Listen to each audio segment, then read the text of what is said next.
हाय दोस्तों, मैं दीपक सर आप सभी के बीच क्लास 10th के लिए ऑब्जेक्टिव क्वेश्चन लेकर आ गया हूँ। क्वेश्चन बैंक 2011 का, ठीक है, सब्जेक्ट मैथ्स का सॉल्यूशन।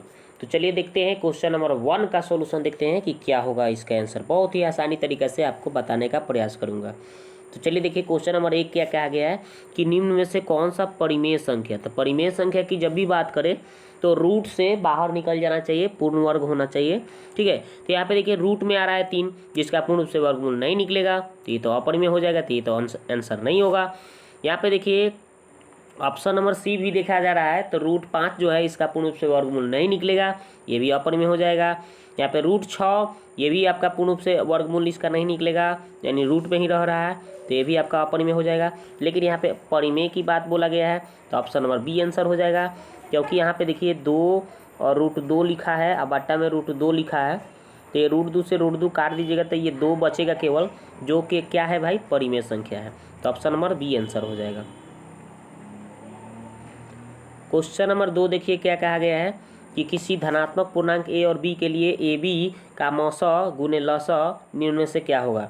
तो आपको पता होनी चाहिए कि ए बी का मौसा गुने लसा बराबर पहली संख्या गुने दूसरी संख्या, यानी ए गुने बी जो होता है मौसा गुने लसा के बराबर होता है, याद रखिएगा, ठीक है। मौसा गुने लसा के बराबर होता है, ओके। तो इसका आंसर जो हो जाएगा दोस्तों ए गुने बी हो जाएगा, ऑप्शन नंबर सी।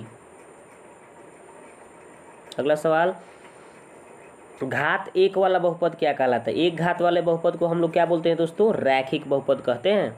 2 घात वाला बोलता है तो द्विघात बताते हैं, 3 घात वाला बोलता है तो त्रिघात बताते हैं, ठीक है। तो यहाँ पे 1 घात वाला बोला है तो रैखिक बहुपद आंसर हो जाएगा। चलते हैं नेक्स्ट क्वेश्चन की ओर।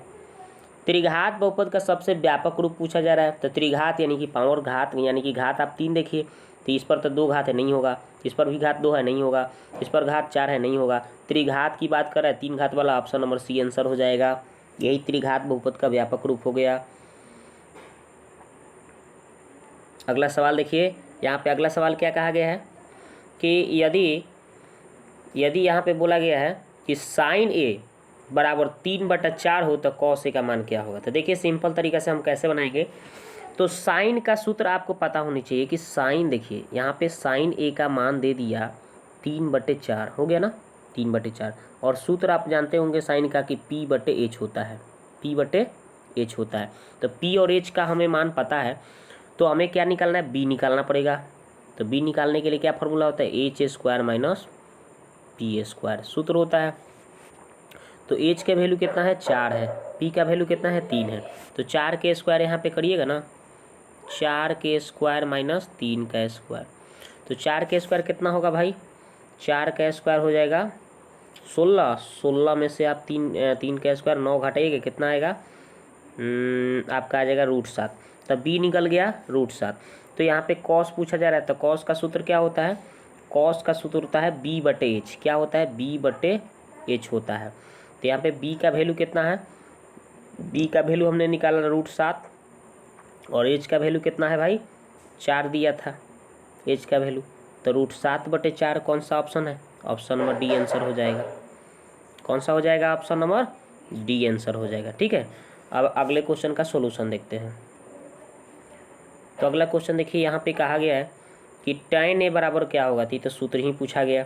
tan A का सूत्र क्या होता है, cot 90 - थीटा होता है, cot 90 - थीटा। लेकिन यहाँ पे देखिए थीटा के रूप में है, तो यहाँ पे थीटा होगा, ठीक है। यहाँ पे टाइपिंग मिस्टेक हुआ है, तो थीटा, यहाँ पे tan थीटा का मान क्या हो जाएगा, cot 90 - थीटा के बराबर होगा, ठीक है। चलते हैं अगला क्वेश्चन की ओर। ये देखिए अगला क्वेश्चन क्या कहा गया कि किसी बिंदु की एक्स अक्ष से दूरी उस बिंदु की कहलाती है। एक्स अक्ष से दूरी पूछा जाएगा, तो देखिए जैसे ये एक्स अक्ष हो गया, ठीक है। तो एक्स अक्ष से दूरी नापिएगा, तो इस एक्स अक्ष से अगर नापिएगा तो आप वाई पर जाइएगा, किया तो ऊपर जाइए, नहीं तो नीचे जाइए। एक्स अक्ष से बोल दिया तो किया तो ऊपर जाएंगे, नहीं तो नीचे, यानी वाई अक्ष पर लेंगे दूरी। तो वाई अक्ष के दूरी को हम लोग क्या बोलते हैं, कोटि बोलते हैं। क्या बोलते हैं भाई, कोटि बोलते हैं। वाई वाले को कोटि, और चाहे वाई नियामक, चाहे वाई निर्देशांक, ठीक है। तो इसका आंसर हो जाएगा ऑप्शन नंबर बी, कोटि। निम्न में से वृत्त का क्षेत्रफल, वृत्त का क्षेत्रफल सूत्र पूछा जा रहा है तो पाई आर स्क्वायर आपको याद होगा, वृत्त का क्षेत्रफल पाई आर स्क्वायर। संचयी बारंबारता के वक्र को त्वरण कहा जाता है, ये तो कितना बार आप पढ़ चुके होंगे। संचयी बारंबारता के वक्र को त्वरण कहा जाता है। संचयी बारंबारता के वक्र को इस तरह से रहता है, संचयी बारंबारता के वक्र को क्या कहा जाता है, त्वरण कहा जाता है। आप 14 पाठ में पढ़ेंगे, ठीक है। यूक्लिड विभाजन एल्गोरिथम पर में ये तो फर्स्ट चैप्टर में आप लोग पढ़े होंगे। क्या निकाला जाता है, तो मौसा निकाला जाता है। यूक्लिड विभाजन प्रमेय का सूत्र से मौसा यानी HCF निकाला जाता है। तो इसमें हमने 10 क्वेश्चन जो भी ऑब्जेक्टिव में आया हुआ था 2011 में, इस 10 का क्वेश्चन का सोल्यूशन अच्छी तरह से देखा। यदि आपको पसंद आया होगा ये वीडियो तो अपने दोस्तों में बहुत से अधिक शेयर करिए, और पहली बार आया है तो चैनल को सब्सक्राइब कर लीजिए और बेल आइकन को दबा दीजिए, ताकि इस तरह से वीडियो आपको मिलते रहे और आप इस तरह से बेनिफिट लेते रहें और अपने एग्जाम की अच्छी तैयारी करते रहें। वीडियो को देखने के लिए आपको बहुत बहुत धन्यवाद। मिलते हैं नेक्स्ट वीडियो में।